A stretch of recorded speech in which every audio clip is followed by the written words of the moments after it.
El día de hoy tenemos como expositor al ingeniero Oliver Hurtado, egresado de la Universidad Nacional de San Marcos de la base 16, y veremos los siguientes temas: el ciclo de proyectos hidráulicos, ciclo de contratación de servicios y la elaboración de expediente técnico y construcción.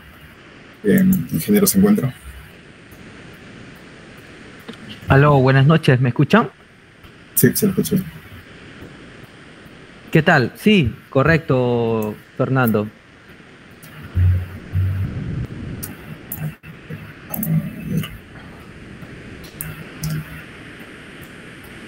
¿Va a compartir pantalla? Sí, antes de eso, porfa, ¿podrías compartir nuevamente eso que mostraste? Ese ciclo de proyectos. A ver si se refiere. Sí, correcto. En base a lo que habíamos coordinado con la directiva de Hidroepic y algunos compañeros míos, ¿no? La intención era ir llevándolos de a pocos, ¿no? Como primer taller teníamos una introducción, la segunda que es ciclo de proyectos hidráulicos, y a partir de la tercera empezamos ya con la parte de aprendizaje técnico, ¿no? Que es hidráulico, hidrología y más cursos, ¿no? También algunos talleres de manejo de software, algunos datos técnicos, cosas como esa, ¿no? Sí, y ahora, a ver, voy a compartir mi pantalla. Sí, adelante.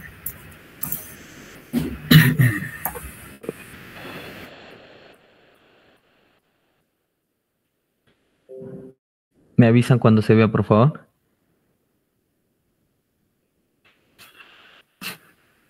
Ya. Porfa, cualquier cosa me habla nomás porque no voy a poder ver sus consultas. Si todo lo que son preguntas que tengan pueden ir dejándola en el chat y al final la estaremos leyendo. Claro, correcto. Ya. Como parte del segundo taller, creímos conveniente ver el ciclo de proyectos hidráulicos. Inicialmente este taller pensábamos que iba a ser conveniente realizarlo en dos partes, ¿no? Sin embargo, por temas de tiempo, ¿no? Y por cumplir el ciclo de talleres que vamos a tener, lo voy a resumir, y cualquier consulta que tengan, por favor, me la hacen llegar, ¿no? Porque va a tratar de ser lo más pragmático, ¿no? Porque hay muchos temas involucrados acá. Ya, el tema es el ciclo de proyectos hidráulicos, ¿no? En este caso, los proyectos hidráulicos, ¿no? No es que se traten de proyectos separados, ¿no? En realidad siguen siendo proyectos, ¿no? ¿Y cómo nacen los proyectos? Los proyectos nacen a partir de una necesidad, ¿no? Luego se da su concepción del proyecto, el diseño, la conceptualización del proyecto, ¿no? Hablando en temas pragmáticos, ¿no? Porque hay pasos intermedios. Después viene la construcción y después el mantenimiento y operación, ¿no? En este caso estoy citando un proyecto de Quellaveco, que es una mina en operación. Esta mina es un proyecto privado, ¿no? Y estos proyectos privados generalmente están relacionados muy al tema económico, ¿no? Ellos no hacen un análisis de viabilidad ni nada, ¿no? Desde luego que lo hacen, pero ellos van por la solución inmediata, ¿no? Van por la solución que no le afecte a sus intereses, ¿no? En este caso es una presa, ¿no? Muy importante y también construida muy rápidamente. Como contenido vamos a tener la parte de definición de proyectos, fase de proyecto, paso a paso de proyectos hidráulicos, el contexto en el cual nos encontramos ahora y los casos emblemáticos que se están viendo, ¿no? Como definición de proyectos tenemos la definición del PMBOK, ¿no? Que es un ente importante respecto a esto, y lo que es gestión de proyectos, control del mismo, ¿no? Y también algo importante sobre los proyectos de inversión pública. ¿Por qué en este caso vamos a tratar con mayor profundidad los proyectos de inversión pública? Porque son proyectos mucho más complejos, como el Estado no... es como que, por así decir, que se demore en invertir, tiene que estar muy seguro que la inversión resulte, ¿no? A diferencia de un privado que él ya lo tiene mucho más claro, le hace el control requerido cada cierto tiempo, entonces él ya sabe y invierte mucho más fácil, ¿no? Entonces, como definición de proyecto, el PMBOK define que es un esfuerzo temporal que se lleva a cabo para crear un producto, servicio o resultado único, ¿no? Estas definiciones del PMI o el PMBOK son definiciones más aplicadas a la producción, ¿no? Pero de vez en cuando también aplicables a los proyectos de infraestructura, ¿no? Y como proyecto de inversión pública, se tiene que es una intervención temporal que sea financiada totalmente o parcialmente con recursos públicos, destinada a la formación de capital fijo, humano, natural, institucional, intelectual, ¿no? Y su propósito es crear, ampliar, mejorar o recuperar la capacidad productora de bienes o servicios, ¿no? En base a esto, vamos a ver lo que es las fases del proyecto, ¿no? Las fases del proyecto, ¿no? O de la gestión del proyecto pueden ser abordados de diversas metodologías, ¿no? Cada quien puede tener distintas etapas, ¿no? O de maneras de afrontar el proyecto. Sin embargo, los entes relacionados o que tienen mayor voz, por así decir, en estos temas son el PMBOK y el INVIERTP, ¿no? Entonces, como enfoque PMBOK se tiene la iniciación del proyecto, donde se definen las líneas generales, las planificaciones del proyecto, donde se ven los objetivos, se trazan hojas ruta, ¿no? Después se ejecuta el proyecto, ¿no? Es donde se recopila la información y se lanza el proyecto, ¿no? Los primeros pasos. Luego, desempeño del proyecto, se va midiendo la efectividad del proyecto en base a indicadores, ¿no? Y luego el cierre del proyecto. Ahora, como verán, esto de acá no está tan enfocado a cómo se ven los proyectos en realidad, ¿no? Acá en el Perú, ¿no? En cuanto al ciclo de inversión, que ese es el nombre que le han dado a los proyectos de inversión pública, se tiene la fase de programación multianual de inversiones, luego viene la fase de formulación y evaluación, la ejecución y el funcionamiento, ¿no? En este caso, como mencioné, vamos a centrarnos a la parte de ciclos de inversión o proyectos de inversión pública, ¿no? Porque generalmente los proyectos hidráulicos son los que los realiza el Estado y por tanto es inversión pública, ¿no? Ahora, este es el enfoque detallado, ¿no? Es un enfoque más pragmático realizado por mi persona, ¿no? El enfoque detallado consiste en que todo proyecto parte de una necesidad, ¿no? Por ejemplo, necesidad de estar seguros, necesidad de servicios básicos, ¿no? En base a esto se realiza la programación del proyecto, ¿no? Se definen qué nos falta. Es muy importante en este tema el tema de brechas, ¿no? Bienestar social, ¿no? Y luego viene la parte de formulación del proyecto, ¿no? A partir de acá es donde ya se conceptualiza, se mide en indicadores, ¿no? Y posteriormente ya se lanza, ¿no? Convocatorias para realizar estudios a nivel básico, ¿no? Estudios a nivel básico que más que nada nos dan alguna solución, ¿no? Que no son tocadas a profundidad. Posteriormente se dan estudios detallados, ¿no? Que son expedientes técnicos ambos, que los estudios detallados y los estudios a nivel básicos, ambos son expedientes técnicos, ¿no? Y luego se da la ejecución, ¿no? La ejecución se materializa ya la obra, ¿no? También a su vez se va dando de la mano la supervisión y posteriormente la operación y mantenimiento, ¿no? La operación es cuando ya la obra hidráulica ya empieza a funcionar, está lista para soportar desastres naturales, avenidas, huaicos como tal, ¿no? Y posteriormente al evento máximo es donde se realiza el mantenimiento, ¿no? Ahora, esto es más o menos el lineamiento que siguen algunos proyectos, ¿no? Estos pueden modificarse, pero ahora vamos a explicar con más detalle a qué se debe, ¿no?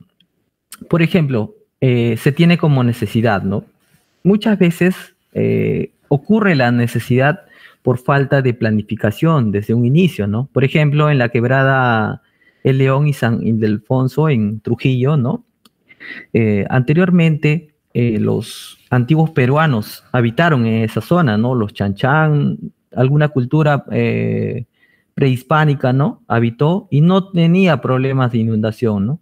es que ellos se asentaban en la parte alta, ¿no? O tenían entendimiento total de la naturaleza, ¿no? Entonces, ¿qué hizo el hombre moderno? No respetó estos cauces, ¿no? No hubo por parte del Estado o del gobierno local también una delimitación de áreas urbanas, no les prohibieron, les dejaron que se expandan y bueno, posteriormente llegaban los desastres, ¿no? Entonces ellos, cada vez que pasaba el desastre, el Estado los acudía, ¿no? Y así sucesivamente, ¿no? Año tras año, ¿no? Entonces eso se torna como una necesidad, ¿no? En base a esto, el gobierno local o el Ministerio de Economía y Finanzas ya lanza la fase de programación, ¿no? En este caso, la entidad es el PM, el InvierteP, ¿no? Y tiene, este InvierteP tiene un plan multianual de inversiones, ¿no? Y como les decía, acá hay un término muy importante que son las brechas, ¿no? Las brechas, ¿qué cosa me falta para lograr algo, ¿no? O qué cosa estoy en baja, ¿no? Respecto a algo, ¿no? Entonces, el InvierteP tiene su oficina, ¿no? De programación multianual de inversiones, ¿no? Que antes se llamaba OPI, ¿no? Y en base a ello elaboran un diagnóstico de la infraestructura y servicios básicos, ¿no? Dicen, mira, nosotros tenemos tal situación, no nos encontramos preparados y si viene un desastre, nosotros perdemos un costo social, ¿no? De tanto y un costo económico de tanto, de 10 millones, por ejemplo. Entonces, en base a esto, ellos dicen, es necesario proponer medidas o puede ser reubicarlas, entonces ellos proponen medidas, ¿no? Y esto, una vez que elaboran un estudio económico técnico, ya lo derivan al gobierno regional o el gobierno local, ¿no? El gobierno encargado, ¿no? Si es gobierno regional, es porque se trata de alguna obra que involucra 2 o más distritos, y eso es un gobierno local, es una obra más pequeña, ¿no? Entonces, ya el proyecto está encaminado, ¿no? Ya está en manos del PMI, ¿no? O de la oficina OPMI, y ya va encaminado, ¿no? Entonces, posteriormente, ya viene la fase de formulación. En esta fase de formulación es donde ya se realizan estudios, ¿no? Se realizan fichas técnicas o estudios de preinversión, ¿no? Acá intervienen muchas veces ingenieros económicos, ¿no? Y hacen más o menos un presupuesto de qué se ve afectado o también cuánto va a costar la obra, ¿no? Entonces, en base a este costo, ¿no? Le dan mayor importancia. Esta fase de formulación es muy importante también. Y he notado que en cuanto a los proyectos peruanos, muchas veces están mal formulados, ¿no? ¿Por qué? Porque existe el amiguismo, le dan a cualquier persona para realizar esto, ¿no? Y muchas veces no son proyectos viables, ¿no? O no son las alternativas adecuadas, o no se toca a fondo también la problemática, ¿no? Entonces, esto está definido en base a costos, ¿no? Por ejemplo, cuando tenemos costos menores a 750 UIT, se trata de fichas simplificados, ¿no? Por ejemplo, no sé, algún proyecto pequeño, ¿no? Es más que nada mantenimientos, cosas como esas, ¿no? Cuando son proyectos que tienen más de 15.000 UITs, se requieren estudios a nivel de perfil, ¿no? Que son la siguiente fase, ¿no? Y otros requieren nivel de perfil reforzado, ¿no? Entonces, con estas estimaciones de las fichas técnicas y de los estudios de preinversión, según sea el caso, la unidad formuladora se encarga de registrar el proyecto en el banco de inversiones, ¿no? O sea, ya se va destinando el presupuesto para que posteriormente se sincere este presupuesto, ¿no? Por ejemplo, en esta etapa nos dicen, para realizar esta solución para el río tal, te saldrá más o menos 150 millones, ¿no? Entonces, con ese dato, ¿no? Ya se le va avisando al Estado peruano diciendo, oye, mira, posteriormente, en unos años, vas a gastar 100 millones para tal solución, ¿no?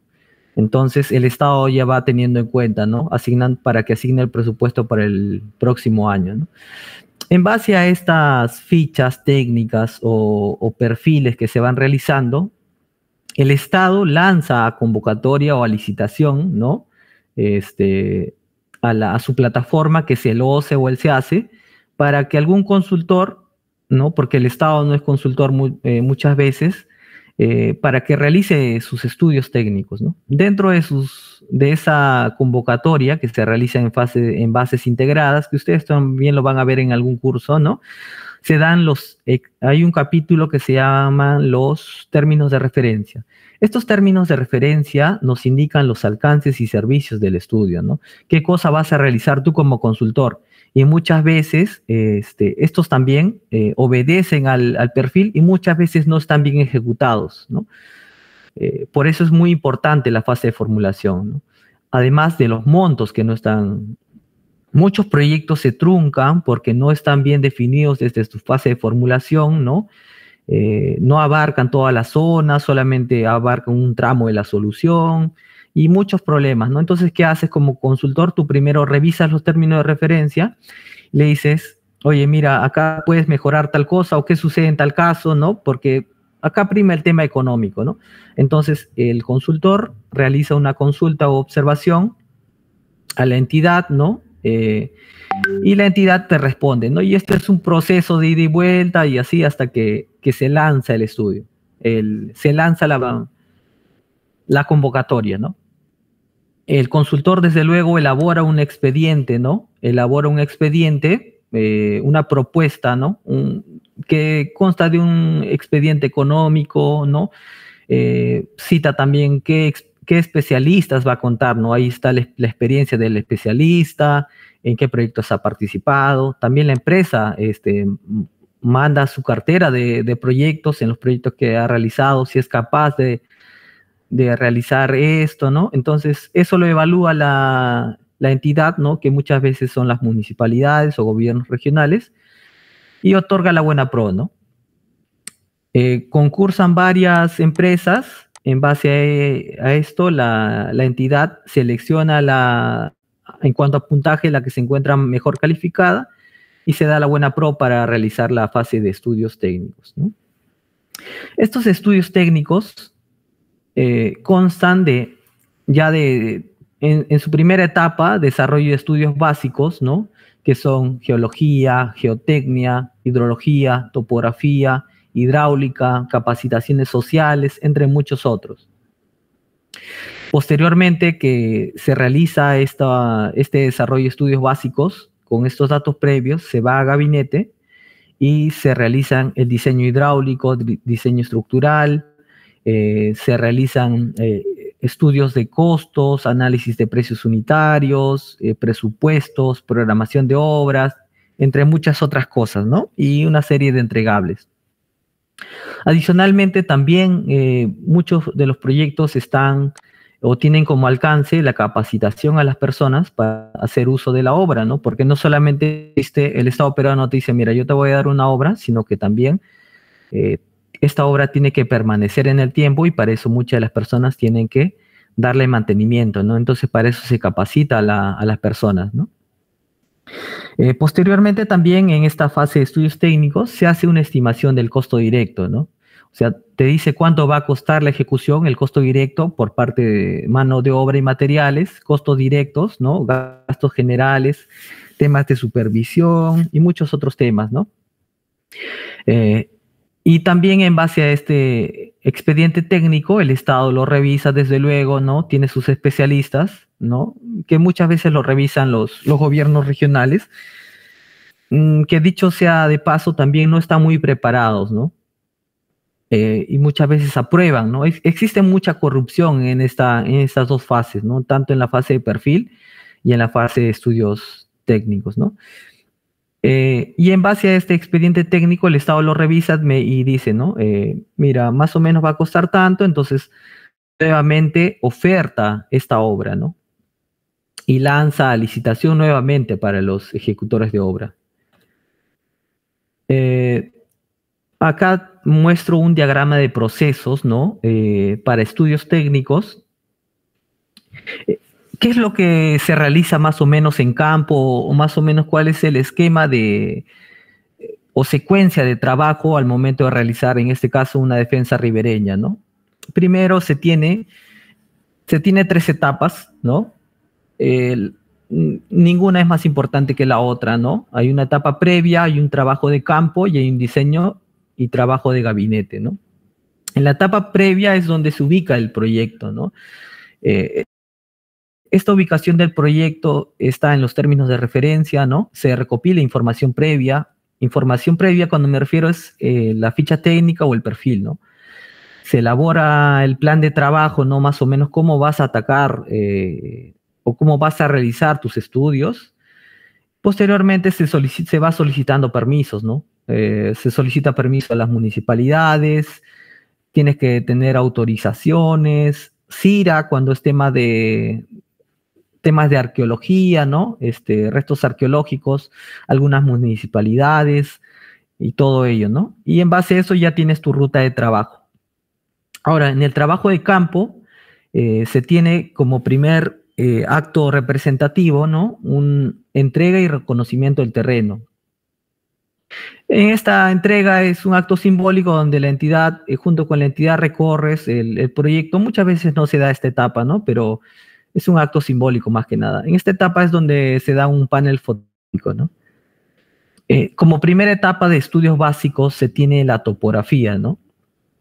Claro que esta topografía tú, antes de ir vos tienes que ya haber revisado la topografía, ¿no? Más o menos cuánto va a ser de área para que tú tengas que cotizar los servicios, o si la empresa tiene los servicios, ya vaya con sus equipos, con el número de personal adecuado, ¿no? En base a esto, ya con información técnica, vas ubicando tus BMs, ¿no? Y vas realizando tus trabajos de levantamiento de superficie, haces tu nivelación, levantamiento topográfico y batimetría, ¿no? Batimetría es la superficie que está bajo el agua, ¿no? En el cauce del río. Esta topografía puede ser con dron, puede ser con levantamiento topográfico con estación total, ¿no? Es indiferente, ¿no? Lo único que tiene que ser un buen trabajo de topografía, ya que esto es una etapa muy influyente para el proyecto.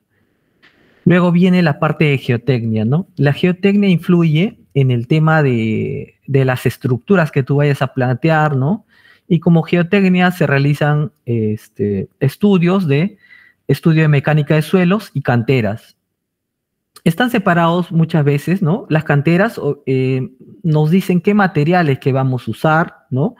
Muchas veces el Estado no tiene suficiente dinero como para comprar todos los materiales, ¿no? Entonces, por eso es que puedes solicitar alguna cantera. Si estás en un lugar alejado y hay piedra, por ejemplo, puedes pedir permiso, ¿no? Y utilizar esa piedra para tratar de gestionar recursos, ¿no? Optimizar temas de precios, ¿no? Si no hay, ya tendría que comprar, pero de todas maneras, el estudio de canteras analiza el material que tú vas a usar y se somete a ensayos, ¿no? Por ejemplo, hasta incluso la arena gruesa que tú vayas a encontrar tiene que ser sometido a algunos ensayos, ¿no? Ensayos, no sé, de gradación, todos esos temas, ¿no? También se hace ensayos de concreto, ¿no? Que cumpla con la resistencia adecuada, ¿no? Y en cuanto a defensas ribereñas, también es importante el diámetro medio de las rocas, ¿no? O sea, no solamente se realiza la geotecnia en las orillas, ¿no? En las riberas del río, sino que también en el cauce, ¿no? Estos datos son importantes para la socavación, ¿no? Ahora, también se realiza unos análisis de involucrados o stakeholder, ¿no? Donde se tiene una lista de usuarios y beneficiarios, ¿no? Esta es una parte social. Luego se da un acta de conformidad, ¿no? Que las personas donde están trabajando están conformes o están conformes con el estudio previo que se está realizando, ¿no? También si vas a usar algunos terrenos, tiene que haber un acta de libre disponibilidad de terrenos, tiene que haber un acta de libre disponibilidad para tu patio de máquinas, ¿no? Tienes que tener tu plano de zonificación, ubicar muchas cosas. Esto es un tema de permisos, ¿no? Hay especialistas sociales para este tema. Luego, también desde la fase de estudios es donde tú vas a tener que realizar cotizaciones, ¿no? Y ubicar servicios, ¿no?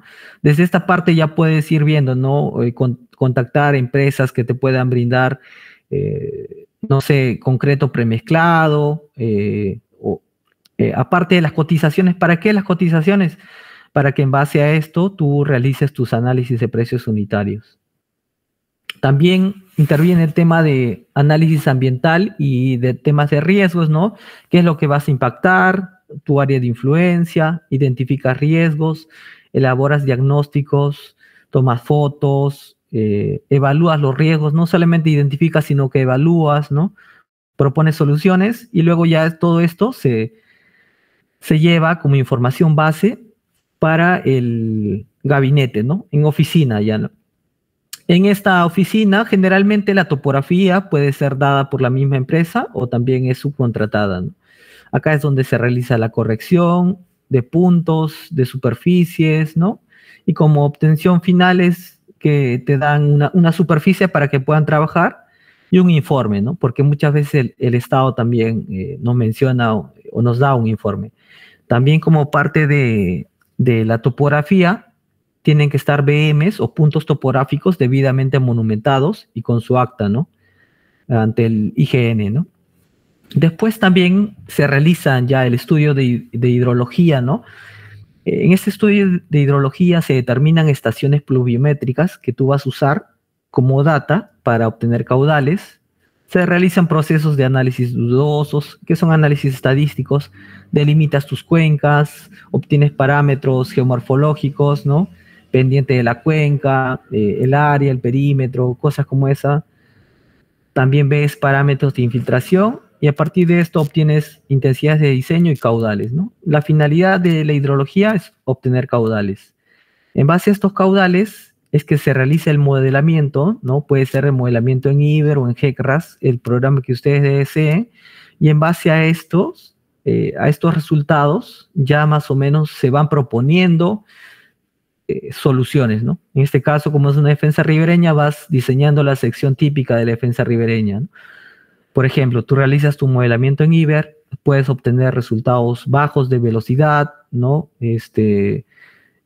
O altos de velocidad y en base a eso tú propones enrocados, gaviones, la solución que fuera conveniente, ¿no?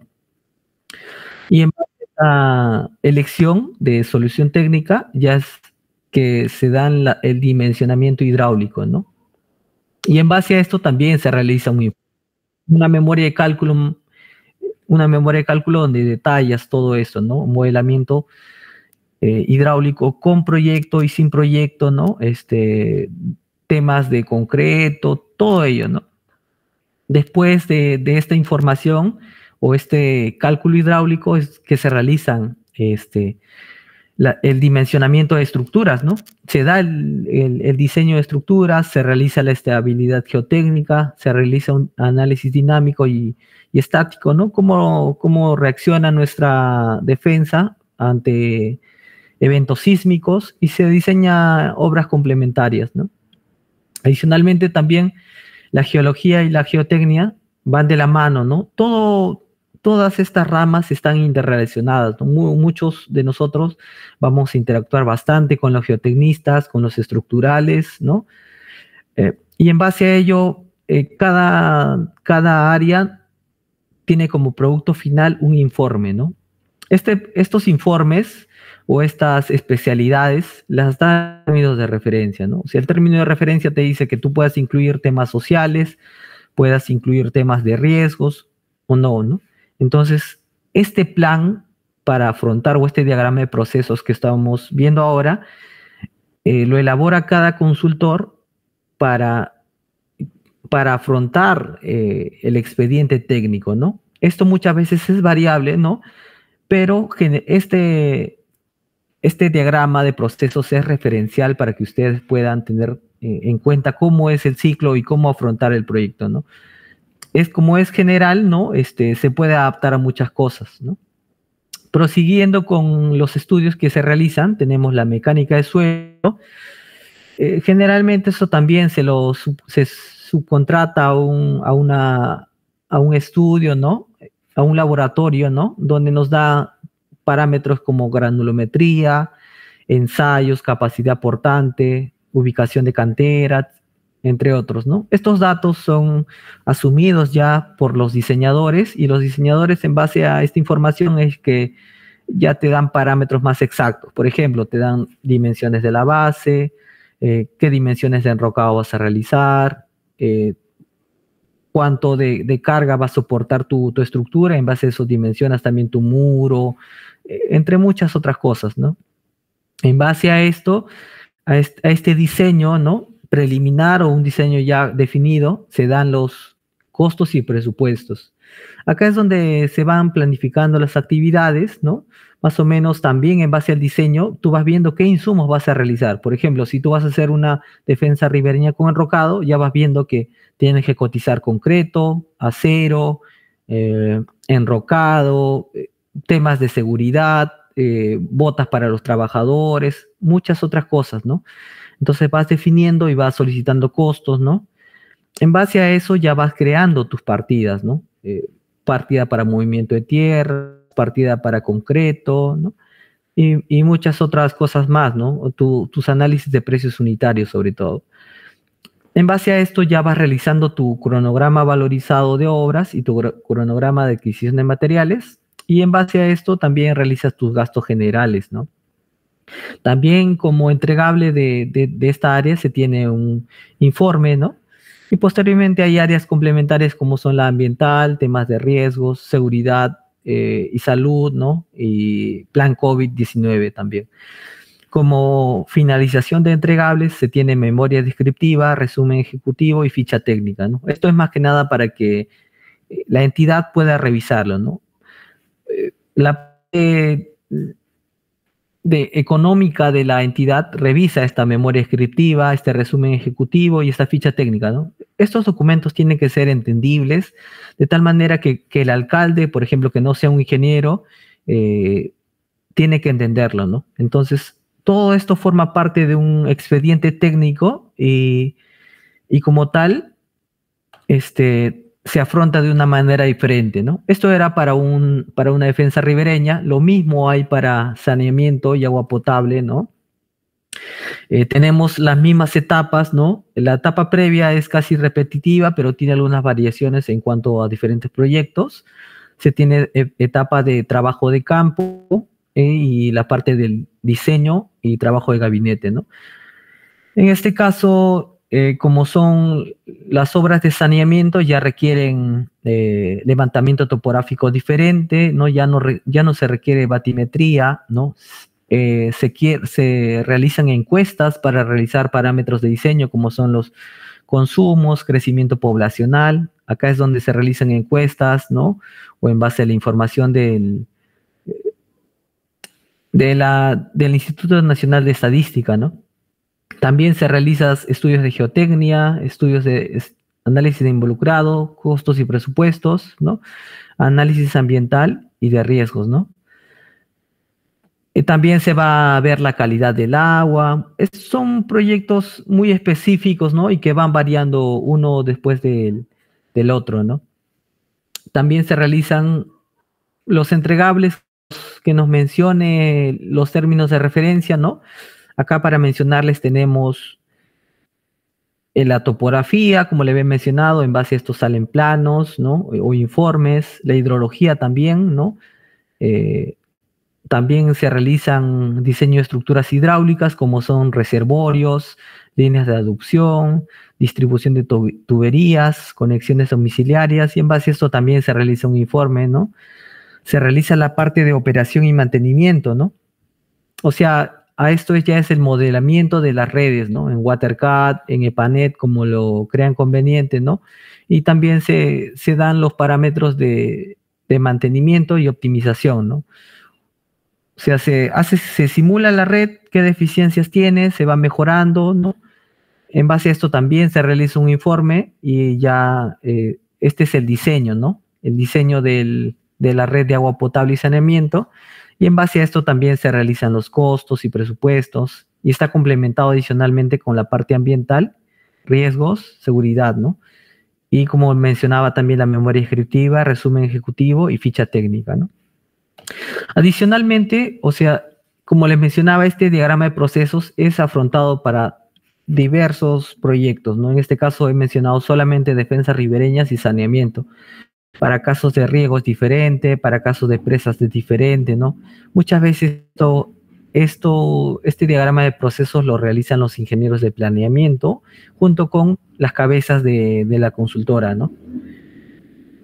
Ahora, viene la parte de ejecución y supervisión del proyecto, ¿no? Una vez que ya se elaboró el expediente técnico, viene una fase previa que es la contratación, ¿no? Es similar a cómo se contrataba para la realización del expediente técnico, ¿no? Solamente que acá ya los montos son mayores, ¿no? Y muchas veces se licitan servicios de ejecución, habilitación, mejoramientos, creación de servicios, diferentes nomenclaturas que vienen a dar para temas de ejecución de proyectos, ¿no? También se licitan la ejecución y la supervisión del proyecto, ¿no? Y muchas veces estos montos están dados de acuerdo al expediente técnico. Entonces, acá también es importante y una fase donde fallan los proyectos, ¿no? Muchas veces estos montos no son bien dados o temas de fechas no son bien dados desde el expediente técnico, entonces el ejecutor no va a poder lograrlo. Pide nuevamente después ampliación de plazos, ¿no? Y entra en una traba el proyecto que posteriormente se tienen proyectos paralizados, ¿no? Muchas veces se deben a estos causales, ¿no? De igual manera, la oficina de propuestas del ejecutor, ¿no? Elabora un plan de trabajo, ¿no? Con la metodología, ¿no? Ellos más o menos de igual manera van a presentar un diagrama de procesos, cómo van a afrontar la construcción de esta obra, ¿no? Y se mandan con montos, ¿no? Estos montos van del 90% al 100% del costo directo, ¿no? También mencionan su cartera de especialistas, las carteras de proyectos en las que han realizado y la carta económica, ¿no? Acá es muchas veces donde los consultores peruanos tienen mucho déficit, no tienen mucha espalda económica, es por eso que empresas extranjeras es que ganan, ¿no? Los consorcios chinos, ¿no? Por ejemplo, muchas veces han entrado a ganar muchos servicios importantes para el Estado porque tienen mucha espalda económica, ¿no? Y ellos tienen la parte económica y se asocian con un consultor que tenga experiencia en este proyecto, entonces hacen la dupla perfecta, ¿no? Economía más experiencia y van con este proyecto, ¿no? Sin embargo, muchos de los consultores chinos no están cumpliendo con lo que se ha solicitado, ¿no? Luego viene la fase de ejecución y supervisión, ¿no? Esta fase de ejecución ya es la materialización, ¿no? Del proyecto. Y como habrán notado ustedes, es un ciclo largo, ¿no? Muchas veces para que se ejecute una obra tienen que pasar 5 años, 6 años, ¿no? Y si se estanca en una etapa previa, mucho más tiempo, ¿no? Entonces, la ejecución se da en base a la programación de obras, ¿no? Muchas veces el tiempo tiene que estar bien calculado desde el expediente técnico. Se trata de respetar los cronogramas y avance físico y económico, ¿no? Acá también es donde se realizan subcontratación de servicios. Las empresas muchas veces no son todistas, por así decirlo. Subcontratan temas de seguridad, implementación de seguridad, ¿no? Movimientos de tierras, concreto pero mezclado, todo ello. O sea, pueden requerir servicios adicionales, ¿no? Y esta es una fase importante, ¿no? La subcontratación. También acá es donde se realizan muchas veces replanteos necesarios y se dan en coordinación con la supervisión, ¿no? Muchas veces como el Estado para proyectos pequeños lanzan con montos muy bajos, los expedientes técnicos salen muy deficientes, ¿no? Y a la hora de la hora no tenías contemplado algo y se tiene que replantear en campo, ¿no? Entonces ya no le puedes echar la culpa al consultor, ¿no? Entonces tú como ejecutor propones soluciones, ¿no? Pero lo tienes que coordinar con la supervisión y en conjunto también con la entidad, ¿no? A la entidad le hace partícipe que se está haciendo tal modificación, ¿no? Acá también es donde se realiza ya finalizando el proyecto, la entrega de obra y se van dando charlas también, ¿no? Muchas veces se dan capacitaciones al personal también y las capacitaciones, como mencionaba, se vienen dando desde la ejecución, desde la elaboración del expediente técnico hasta la ejecución, ¿no? Adicionalmente también de la mano de la ejecución va la supervisión. La supervisión también vela que todo ello se realice en base a la programación de obras ¿no? Y se trata de respetar los cronogramas, ¿no? Los supervisores son los que presionan al ejecutor que se cumpla con la famosa curva S, ¿no? Acá es donde se da control económico de obra, se dan las valorizaciones, ¿no? Tienen muchas riñas entre ellos, ¿no? Por temas económico, y se van dando los controles de avance. También es importante velar por la calidad, ¿no? Calidad de trabajos, ¿no? Entonces, por eso que también la supervisión tiene su área de calidad, ¿no? Y también tiene su área de SOMA, ¿no? Que vela por la seguridad de los trabajadores. También la supervisión, tanto los ejecutores como supervisores dependen de la entidad, ¿no? O sea, son contratados por la entidad, entonces tienen que rendirle cuentas a ellos, ¿no? Es por eso que, sobre todo la supervisión, le menciona, la entidad le pregunta, ¿en qué etapa se encuentra nuestro proyecto? Y la ejecución, la supervisión nos dice, mira, como curva S debería encontrarse el 30%, pero nos encontramos al 20%, ¿no? Entonces le informa a ellos, ¿no? Y también realiza informes técnicos periódicos, le va informando, ¿no? A la entidad cómo es que se va dando su inversión, ¿no? Porque prácticamente la entidad es el inversionista de estos proyectos, ¿no? De igual manera, acá hay un diagrama de procesos para supervisión, ¿no? Esta supervisión va de la mano con la ejecución, ¿no? Y sobre todo también se tiene 3 etapas, ¿no? Una etapa previa, durante la ejecución de la obra, y la parte importante que es la liquidación de obra, ¿no? En la etapa previa es donde el supervisor de la obra, ¿no? Se moviliza hacia la zona, va revisando el expediente técnico, ¿no? Porque todo se basa en base al expediente técnico. Va revisando, ¿no? Muchas veces tiene que ser un profesional capacitado, ¿no? Va revisando la oferta económica técnica del contratista, ¿no? Muchas veces el contratista va con montos muy bajos, montos muy altos, y el supervisor también revisa a qué se ha comprometido el ejecutor, ¿no? Muchas veces por ganar la obra el ejecutor se compromete a más cosas, y entonces él tiene que revisar la oferta, ¿no? Se apertura el cuaderno de obra, se hace entrega del terreno, se recopila información previa, ¿no? Y en base a eso también el consultor, en este caso de la supervisión, elabora su ruta de trabajo, ¿no? Ahora, ¿qué sucede durante la ejecución de la obra? Se da el control técnico, ¿no? Se evalúan los procesos constructivos, ¿no? Todo esto tiene que ir de acuerdo al expediente, como mencioné. Si en el expediente primero dijeron que van a hacer movimiento de tierras, entonces tiene que ir de acuerdo a ello, ¿no? O llegar a un consenso con el ejecutor para que la obra vaya de la mano, ¿no? También se realiza el control de materiales y equipos, ¿no? No solamente los materiales tienen que ser de buena calidad, ¿no? Acá es también donde fallan muchos ejecutores, ¿no? Como se van con montos muy bajos, ponen materiales de mala calidad, ¿no? Entonces el supervisor es responsable de este control de materiales y equipos. Se realiza el control de calidad de la obra, ¿no? Que cumpla de acuerdo al diseño, ¿no? Si te dice que le pongas tantas varillas, ponle tantas varillas, ¿no? Se realizan las pruebas de control de calidad a las estructuras, ¿no? Ensayos, ¿no? También se realiza el control de avance de obra. Esto ya tiene que ver con la fase de programación de obras, los avances, ¿no? Y también le va asesorando a la entidad cómo va, ¿no? Se va realizando la curva S, evalúan ampliaciones de plazo. Muchas veces este tema de ampliaciones de plazo es importante, ¿no? Porque el ejecutor se retrasa, ¿no? Porque tiene muchos imprevistos o que el expediente técnico fue deficiente. Entonces, el que evalúa la ampliación de plazo es el supervisor. Posteriormente también se da el control económico. Ahora, cuando digo posteriormente, todo ello se realiza en conjunto, ¿no? Pueden ir realizándose en conjunto, ¿no?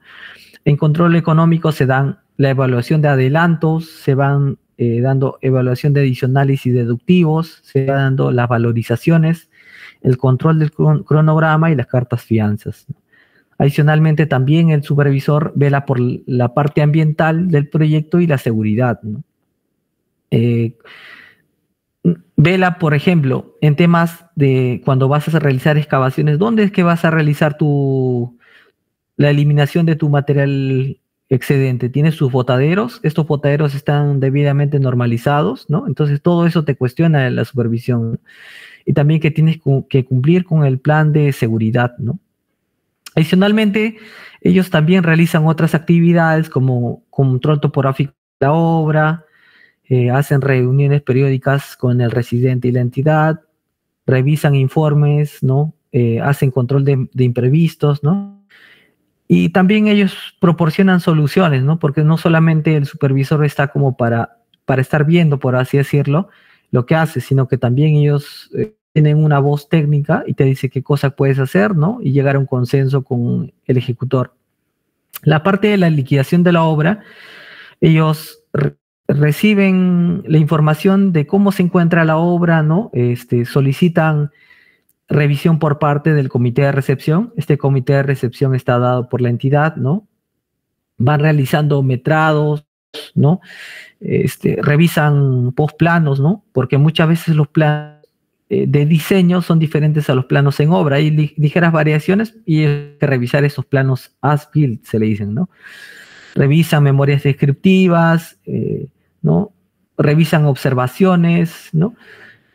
Y al final, como producto de todo esto, se recepciona la obra, ¿no? Las valorizaciones de obra llegan hasta un punto, ¿no? O sea, te van entregando, digamos, hasta el 80% del monto y posteriormente queda un saldo de 20% de la obra, ¿no? Entonces, cuando el supervisor está conforme con todo lo que tú has realizado, ¿no? La parte técnica, no tiene ninguna observación, es que te liquida la obra, te da lo restante, ¿no? Entonces, es aquí donde se da la liquidación técnica y liquidación financiera, ¿no? Y como el ejecutor muchas veces tiene una carta fianza, ¿no? O sea, tiene plata puesta ahí como garantía, ¿no? Entonces, hasta que no se liquide la obra, no se le devuelve ese monto importante, ¿no? Muchas veces esa carta fianza es importante para las empresas porque, digamos, puede ser, creo que, no recuerdo muy bien, creo que es el 20% del monto. Si es una obra de 10 millones, el 20%, ¿no? Es un monto sumamente importante, ¿no? Para una empresa ejecutora, ¿no? Entonces, le devuelven la plata en términos coloquiales cuando se liquida la obra, ¿no? Eh, Adicionalmente, también la supervisión, ¿no? Ya, cuando ya la empresa ejecutora culminó su participación en el proyecto, los supervisores siguen trabajando. ¿Por qué? Porque realizan un informe de liquidación, ¿no? Que todo esté conforme, que se ha realizado en tanto tiempo, que han tenido tantos contratiempos, ¿no? Es un informe detallado de todo lo que ha sucedido en el proyecto, ¿no? Y luego ya liquidan el contrato, ¿no? O sea, finalizan el contrato, ¿no? Y ahí se haría la entrega de la obra, ¿no? Y ya entra en operación, ¿no? Este diagrama de procesos es un poco más general, puede ser aplicado a cualquier obra hidráulica, ¿no? O obra en general, ¿no? Y aquí algunas fotos de algunas participaciones en proyectos, ¿no? Por ejemplo, en defensas ribereñas, en esta imagen, ¿no? En la inferior izquierda, ¿no? Se tiene la parte topográfica, ¿no? Cómo se realizó el levantamiento topográfico, como le mencioné, puede ser con estación total o puede ser con dron. Este es el río Guayaga, ¿no? Se realizó la batimetría, ¿no? En este caso tuvo que entrar una excavadora para tomar los puntos, ¿no? En la pala de la excavadora estuvo una persona y ponía el prisma y el topógrafo medía este punto, ¿no? En base a todos estos puntos se elaboró una superficie. Adicionalmente se tomaban estudios de calicatas, como la imagen inferior derecha, ¿no? Y en base a esto, esta información se lleva al laboratorio y ya te brinda un informe, te brindan parámetros para que el diseñador pueda obtener datos, ¿no? También se realiza muchos monitoreos, ¿no? Como la calidad de agua, ¿no? Porque muchos de estos proyectos tienen que ser sostenibles, por ejemplo, ¿no? ¿Para qué se realizó este análisis de calidad del agua? Porque el agua, el proyecto como tal, requería concreto, ¿no? ¿Y de dónde ibas a usar el agua? ¿De dónde ibas a sacar el agua, no? Ninguna persona te iba a dar, ¿no? usa agua de mi servicio, ¿no? Entonces, una opción fue trabajar con la misma agua del río, ¿no? Y en base a eso se realizó un análisis químico, sobre todo para temas de concreto, ¿no? Ahora, sí se pudo usar esta agua del río, pero solamente para temas de compactación de terreno, ya que no cumplía con la calidad. En base a todos estos datos técnicos es que ya más o menos uno presenta una sección típica o una propuesta, ¿no? Como la imagen superior derecha, ¿no? Se propuso enrocado, ¿no? Se fue con temas de costos, cuánto salía y si era sostenible para el proyecto o no. Porque es para proyectos, sobre todo de inversión pública, son muy sensibles al tema económico, ¿no? Esos proyectos, a diferencia de los privados, tienes que ir con lo más económico, ¿no? Propuestas viables, tanto técnicas como económicas, ¿no? Aquí otro proyecto también de defensas ribereñas. En este caso, en esta diapositiva se muestra, aquí no había una defensa ribereña, se tuvo que crear desde cero. En esta ya había una defensa ribereña, solo que se tenía que realizar el mejoramiento, en muchos casos demolición, ¿no? Y crear desde cero, ¿no? Esta parte de acá ya enfoca más temas de hidráulica, ¿no? En la parte central inferior son datos pluviométricos, ¿no? A partir de las estaciones, a partir de la lluvia se obtiene caudales.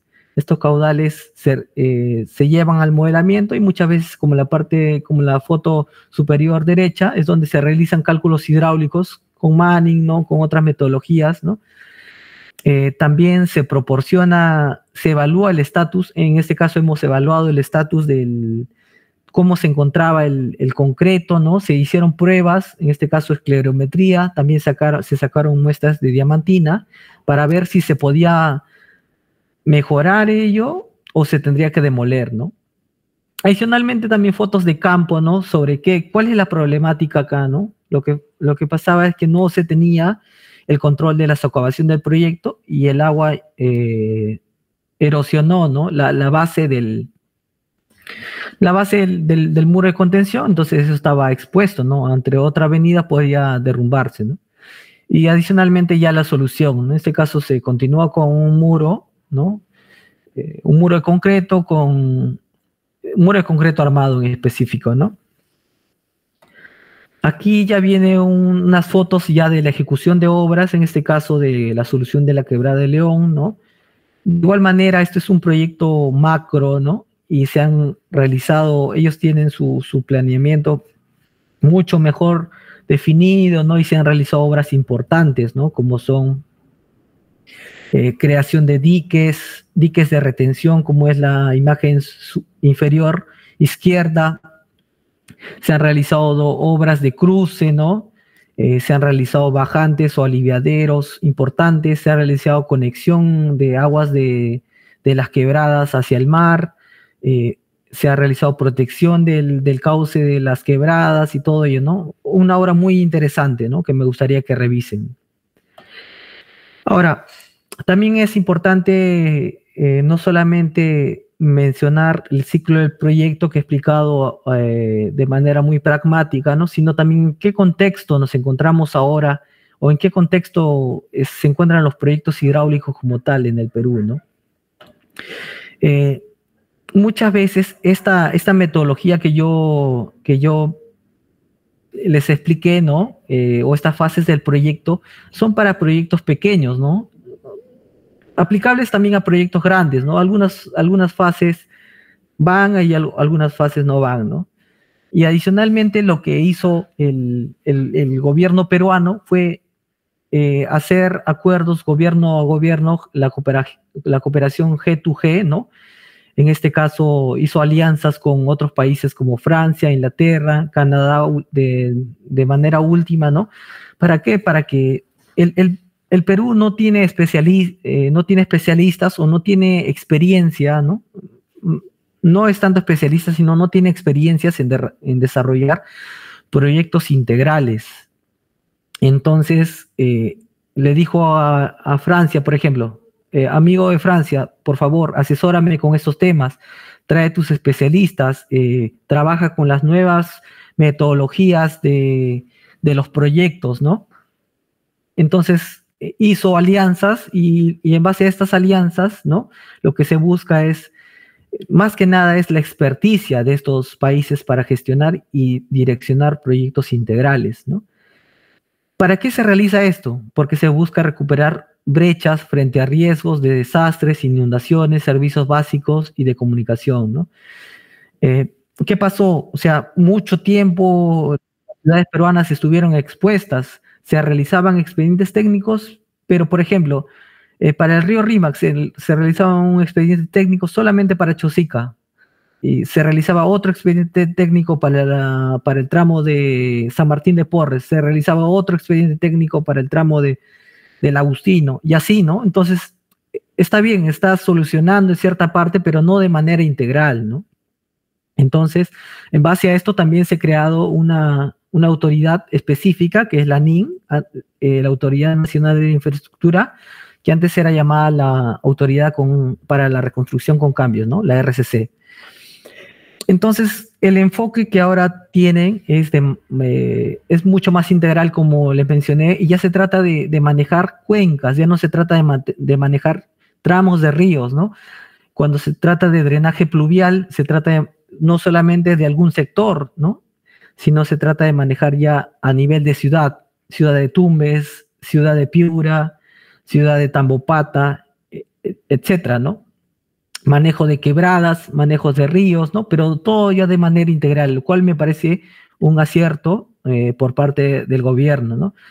Y adicionalmente, como los países que ya tienen experiencia en base a eso, trajeron las metodologías, ¿no? Como los contratos NEC, los alcances de las ribas, la modalidad fast track, ¿no?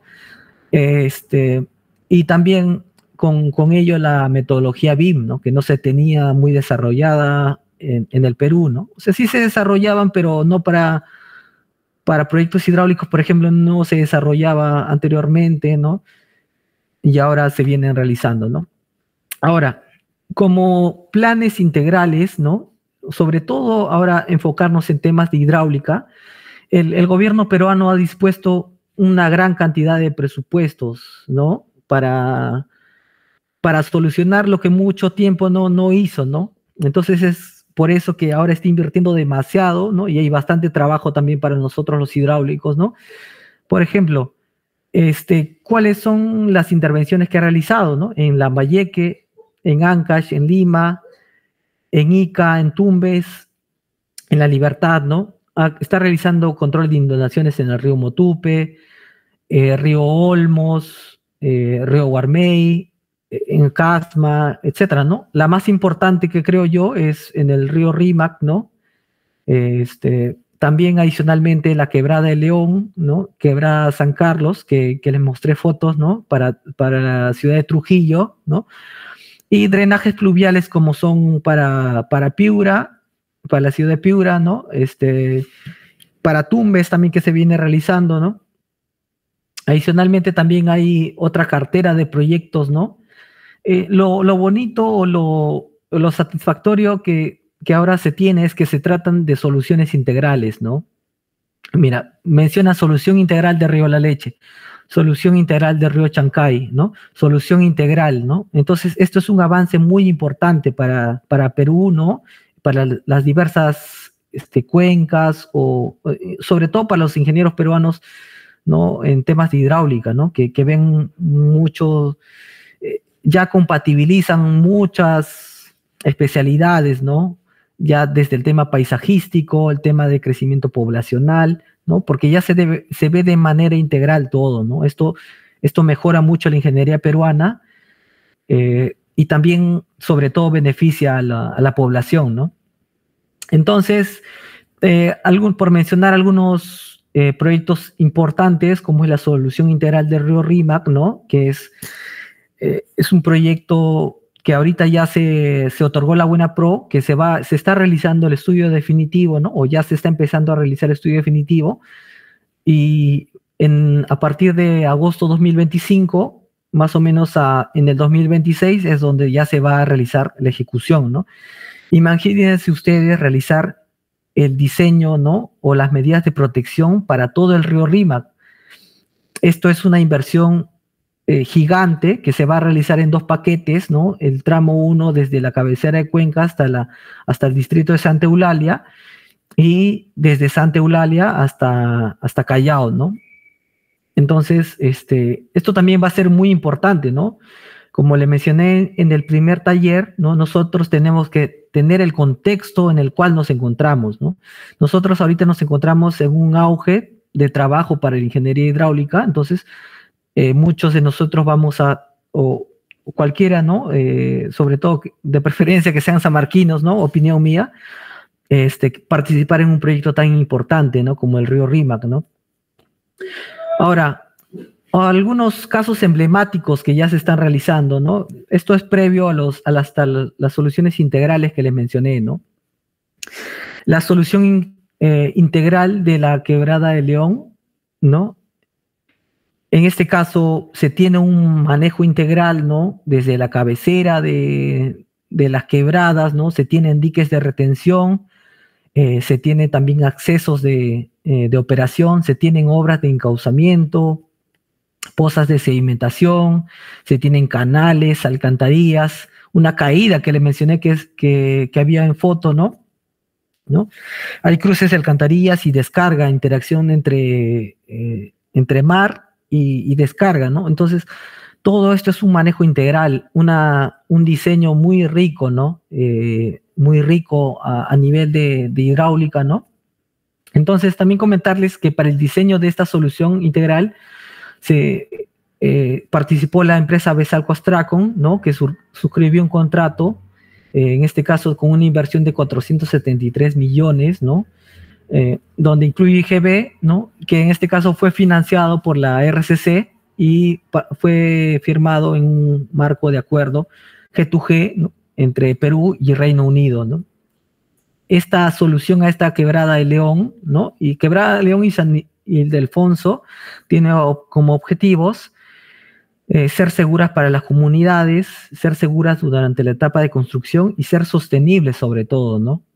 Se está construyendo con la modalidad Fast Track y se busca que en su mayoría este proyecto tenga costos mínimos de operación y de mantenimiento, ¿no? Adicionalmente que cuente con los estándares internacionales de diseño, ¿no? Y también obras de alta calidad, ¿no? Ahora, otro caso importante que se está realizando como estudio técnico es la solución integral de drenaje de la ciudad de Tumbes, ¿no? Que muchas veces nosotros hemos visto que cada temporada de lluvia Tumbes queda inundado, ¿no? Ahorita se viene realizando ya el estudio, ¿no? Ahorita se encuentra en fase de estudios, posteriormente se va a realizar la etapa de ejecución.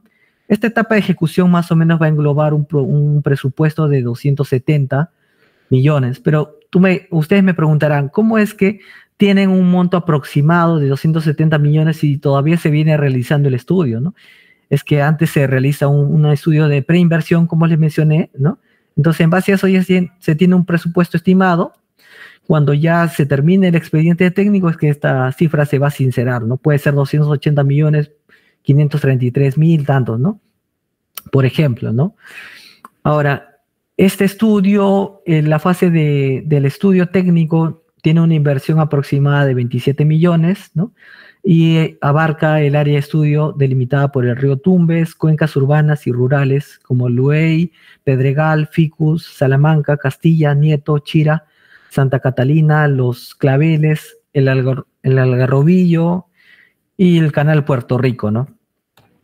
Otra solución, en este caso ya para Ica, es la solución integral para la Quebrada Kansas, ¿no? En este caso ya se viene realizando, ¿no? Trabajos de ejecución, en este caso ejecución me parece y diseño a la vez, ¿no? Con la modalidad Fast Track. Fue construido, o sea, la empresa ganadora es el consorcio Sinohydro Flesan, ¿no? Como le mencionaba, Sinohydro es una empresa china que tiene espalda económica, y Flesan, ¿no? Flesan en este caso también tiene su sucursal en el Perú, pero no tiene tanta espalda económica como Sinohydro, ¿no? Ahora, este proyecto viene orientado a reducir el riesgo de desastres y ocasionado por inundaciones y movimientos de masa, en este caso huaicos, ¿no? Esta solución busca beneficiar a más de 24.000 pobladores, en este caso del distrito de La Tinguiña, que serán seguros, ¿no? Con la construcción y rehabilitación de diques de retención. Se van a realizar puentes carrozables, badenes y muchas otras obras de prevención. La solución integral del río Rímac que le mencioné, ¿no? En este caso, ya la ANIN ha otorgado la buena pro, ¿no? Para la ejecución del diseño definitivo, ¿no? Porque ya se venían realizando estudios en diversos gobiernos, como que soluciones así, no definitivas, ¿no? Soluciones para cada tramo, ¿no? Pero ahora ya se viene realizando la solución integral, ¿no? Entonces, esto tiene como objetivo reducir el riesgo frente a erosiones, inundaciones, movimientos de masa, como es la parte alta, y tiene como objetivo proteger a más de 178.000 habitantes, ¿no? El servicio fue adjudicado por 72 millones, ¿no? Y comprende el desarrollo de expedientes técnicos, 2 proyectos de inversión respecto a diques y enrocados, ¿no? En las provincias de Callao, Lima y Huarochirí, ¿no? El consorcio que ha ganado este diseño es Consorcio Soluciones Integrales RIMAC, la cual consta de la empresa Artificial, ¿no? Y Ayesa, ¿no? Empresas ambas españolas, ¿no? Y más o menos tienen como plazo 15 meses y más o menos tienen como fecha de entrega agosto 2025, ¿no? Después de agosto 2025, que es una fecha muy ideal, ¿no? Más o menos para el 2026 es donde ya se tendría la buena pro para la ejecución del proyecto, ¿no? Eso sería con respecto a la exposición. Si tienen algunas preguntas, me consultan. He tratado de, como es algo muy amplio sobre la exposición, he corrido un poco más para que tengan la mayor cantidad de preguntas, ¿no? Eso debe ser un conversatorio de ida y vuelta para reforzar algunos temas que les haya quedado, no les haya quedado claro porque hay demasiada información, ¿no? Sí, muchachos, como dice el ingeniero, cualquier pregunta pueden levantar la mano para preguntársela por audio o el chat lo ponen y ahí se la leo.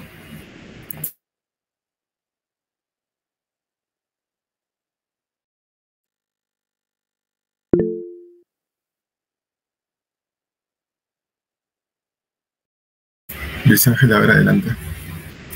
Buenas noches, ingeniero Oliver.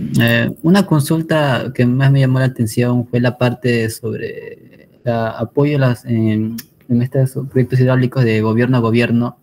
Había entendido que se trae, digamos, a especialistas extranjeros y, bueno, había escuchado un comentario del doctor Quisca que decían que los ríos de Europa no son los mismos de los ríos de, bueno, acá del Perú, ¿no?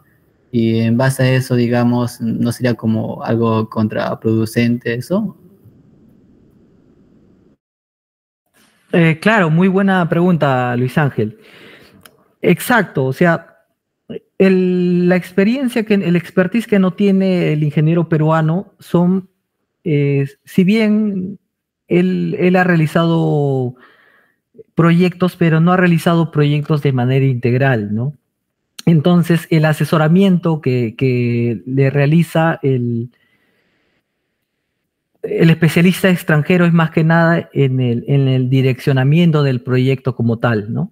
Porque muchas veces, por citar un ejemplo, una empresa, un consorcio, esta licitación, el consorcio no realiza la obra, o no realiza ni siquiera el diseño, subcontrata muchas veces a empresas especialistas, ¿no? Por paquetes. Ahí es donde entran a tallar los paquetes, ¿no? Paquete 1 de la solución de la quebrada Kansas, y así lo dividen en 7, 8 paquetes, ¿no? ¿Por qué? Porque es tanto el trabajo, ¿no? Que tienen que subcontratar. Entonces, la ingeniería que se realiza, lo realizan ingenieros peruanos. Ahora, esto tiene sus pros y sus contras. ¿Por qué? En temas de defensas ribereñas, por ejemplo, el ingeniero peruano está muy capacitado, pero en temas de drenaje pluvial no está muy capacitado, ¿no? Entonces ahí es donde se traen especialistas de Colombia, por ejemplo, ¿no? Se tratan de implementar nuevas tecnologías como sistemas de drenaje urbano sostenible y eso, ¿no? Y en conclusión, la parte técnica la va a seguir haciendo un ingeniero peruano. Traen algunos especialistas, revisores extranjeros, ¿no? Pero los desarrolladores de la ingeniería vienen siendo los peruanos mismos.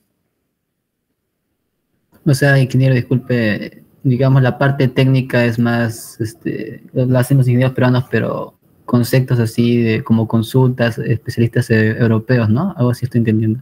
Exacto. Por ejemplo, los contratos NEC, ¿no? Los contratos NEC, los ingenieros peruanos no lo trabajaban, ¿no? Lo vienen trabajando, pero de manera incipiente, ¿no?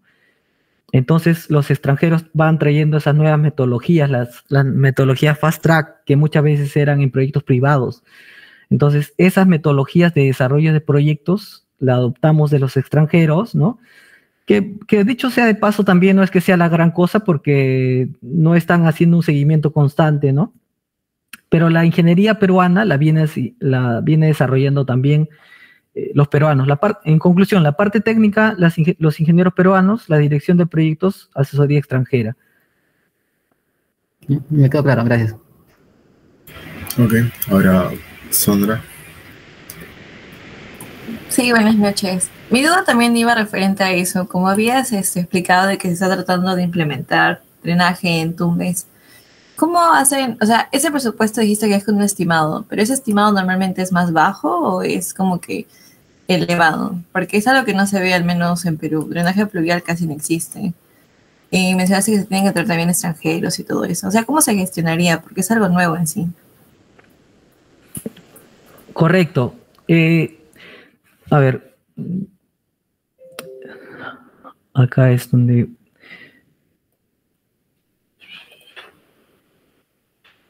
ya. Nosotros, todo eso está relacionado al ciclo del proyecto, ¿no? En la fase de programación es donde se revisan las brechas, donde dicen si es... Mira, en la fase de programación nos dicen, sí, tenemos un problema, vamos a y nos encontramos en tal situación, entonces hay que realizar alguna acción para mejorarlo, ¿no? En la formulación es donde se dan indicadores, ¿no? Donde cuánto perdemos y qué se debería realizar. En la fase de estudios básicos, ¿no? Es donde más o menos se estiman montos, ¿no? Estos montos son realizados a grosso modo, ¿no? Se tienen montos iniciales, ¿no? Y en base a eso, más o menos, es que se estiman o le dices al banco de inversiones, ¿no? Le dices, mira, más o menos destíname 270 millones que voy a usar de acá a 5 años, ¿no? Y ten guardado, por favor, ese dinero. Claro que van a tener un margen, una contingencia, ¿no? Ahora, ¿qué es lo que sucede en la realidad peruana, no? O sea, estos montos no solamente se realizan, o estos estudios no solamente se realizan para drenaje pluvial, sino para múltiples proyectos. Estos montos no son sincerados en muchos de los casos, ¿no? Pero ¿pero por qué? Porque no le dan la importancia de vida. Es por eso que muchos de estos proyectos no son ejecutados posteriormente. Imagínate que te salga 10 millones y tú has contemplado tal solución que no es viable.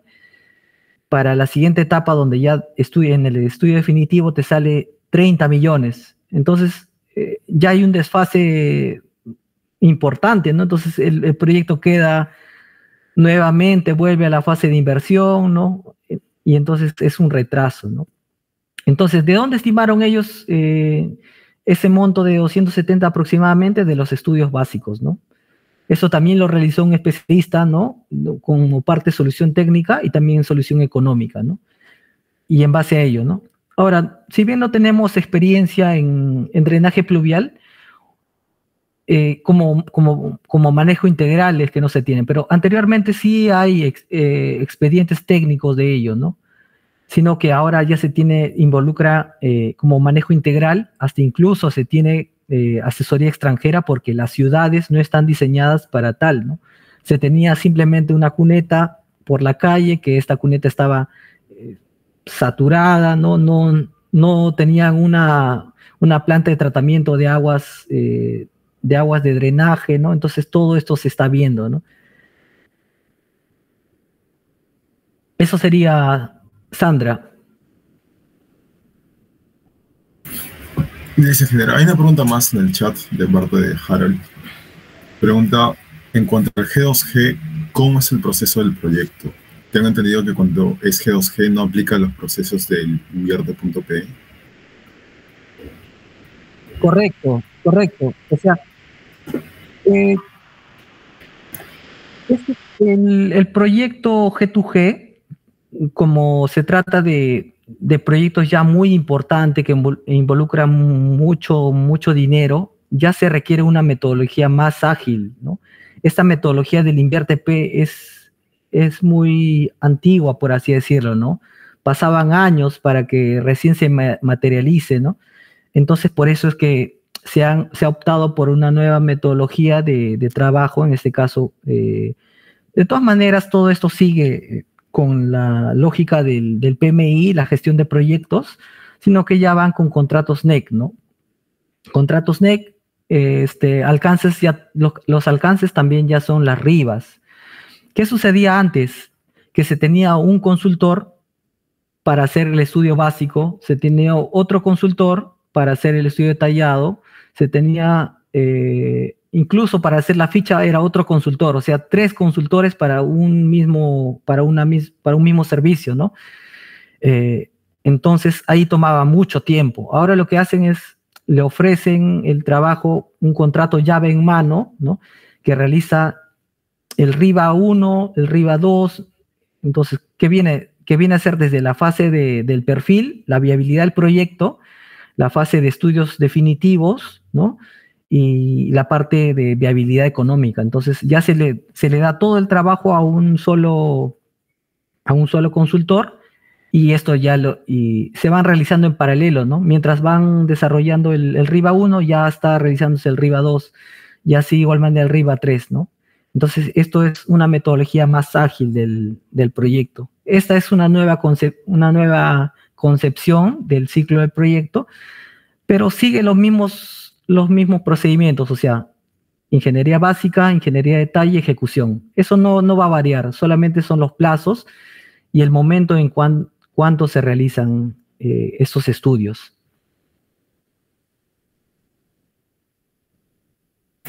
Listo, ingeniero. Muchas gracias por sus respuestas. Creo que ya no hay ninguna pregunta más, salvo alguien quiera preguntar algo ahora.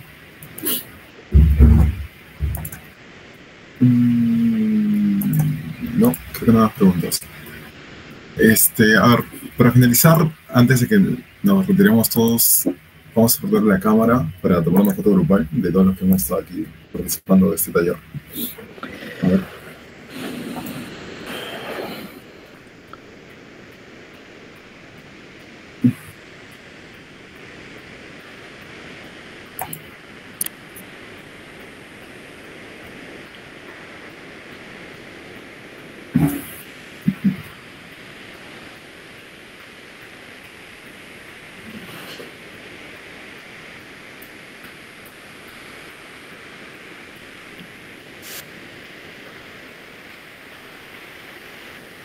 Todos los que tengan cámara.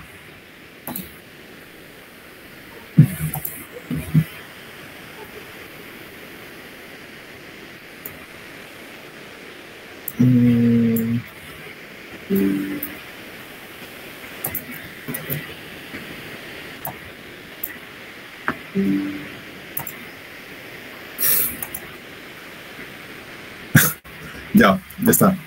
Dale foto. Listo, ingeniero. Muchas gracias por apoyarnos en este taller. De todas maneras, a todos, por favor, atentos a las redes sociales de Hidroepic para los próximos talleres, que todavía nos falta 2. Y nada, ingeniero, muchas gracias por su presencia.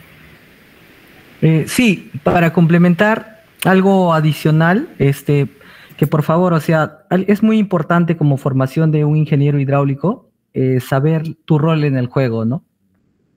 Muchas veces muchos de ustedes, ¿no?, van a participar en las distintas fases del proyecto.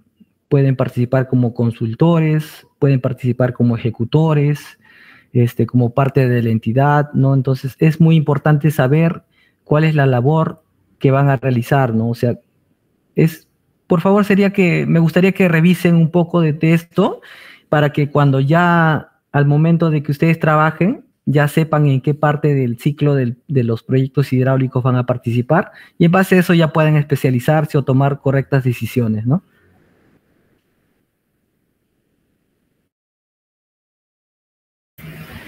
Listo.